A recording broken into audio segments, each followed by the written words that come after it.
Huge news breaking today. We have learned that Hunter Biden, despite coming up with that nifty little plea deal, is not entirely off the hook. Now a special counsel has been appointed.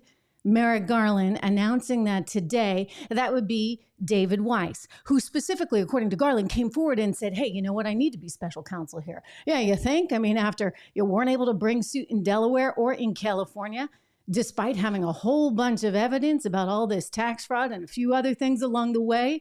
Well, thank goodness for a few honest brokers out there, because it came down to, just a few weeks ago, a judge named Maryellen Norieka, U.S. District Court judge, who said, wait a second, what is this that they put in front of her? There were all kinds of little provisions in there that would have prevented the government from going after Hunter Biden for none other than foreign lobbying, including illegal foreign lobbying. So rightly so, the judge said, hey, wait a second, I can't sign off on this. And when she did so, guess what?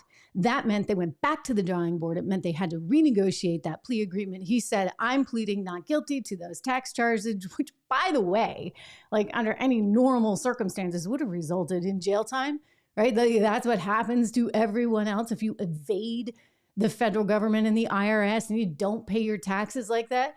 I mean, it's really kind of problematic, not to mention the whole, firearm thing. And the guy actually went and got a firearm and never bothered to tell anybody he was addicted to drugs.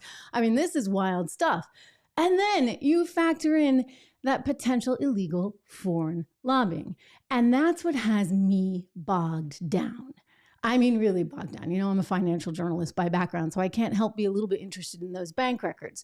And more we are learning, including today, that there may be more to this than it seems. And the question then becomes, how much did the then Vice President Joe Biden know about his son's business? I mean, we knew he knew something. We knew that he knew that Mr. Archer, Devin Archer, was involved, right? Because there was that little letter thanking him. Remember that? I'll show it to you here. Dear Devin, I apologize for not getting a chance to talk to you at the luncheon yesterday. I was having trouble getting away from President Hugh. I hope you get a chance to see you again with Hunter. I hope you enjoyed the lunch. Thanks for coming. Sincerely, Joe Biden Jr. And then he writes in his own handwriting, happy you guys are together. So look, he knew that his son had a business. And the question then becomes, did he know? Did he actually know that there was this much money going back and forth? I would just say, when you have a report that $11 million went from Ukraine to the Bidens, companies, various LLCs, they had like 20 of them that they set up right after Joe became the VP. When you have that kind of money going back and forth, and it turns out that Joe Biden is in charge of Ukraine policy at the time, I'll tell you, doesn't look good.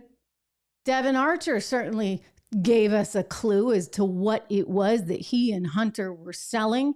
Here he is with Tucker Carlson. Did he have a sophisticated understanding of regulation, do you think? I think that he led a team that had a sophisticated... Okay, because I lived in Washington a long time, around a lot of regulation. Also a very complex area. Absolutely. I think you got to be an expert in knowing the guy, and he was the guy that was the expert in knowing the guy. He was an expert in knowing the guy. Right. And who was the guy he knew?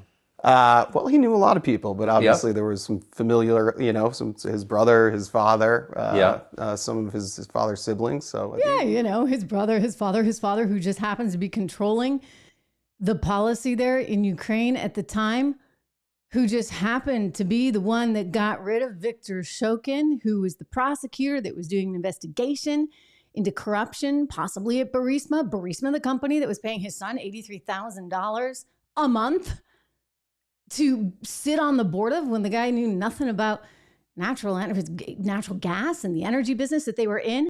Hey everyone, Trish Regan here. If you enjoyed that clip, please do me the favor of subscribing to the channel. Just hit that little subscribe button right over there. Did I do that right? Not quite, but you know where it is. Subscribe to the channel, hit the bell so that you get the alerts, and I'll see you back on the show.